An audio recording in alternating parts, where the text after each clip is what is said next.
Why do you call me good? No one is good except God alone. But Jesus isn't denying that he's God. He's asking the rich young ruler if he understands the implications of what he's saying. By the way, Jesus called himself the Good Shepherd. Third, he cites John 14:28. The Father is greater than I, and asks, how can the Father be greater if they're the same? But this question is confused. The Father and the Son are not the same person. They're distinct persons within the one eternal God. That's why Jesus also says, I and the Father are one.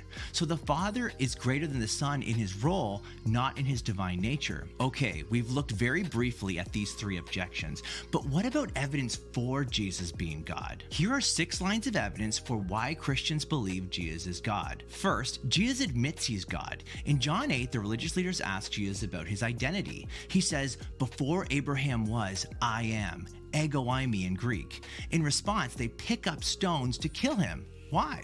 Because I am is loaded with theological significance. In fact, Jesus applies the name of God recorded in Isaiah and Exodus to himself. Second, Jesus is addressed as God. Probably the most well-known passage is when Thomas addresses Jesus directly as my Lord and my God. Third, Jesus does the activities of God. In Mark 2, Jesus forgives sins committed against God. In response, the scribes say he's blaspheming. Who can forgive sins but God alone? Fourth, Jesus is adored as God.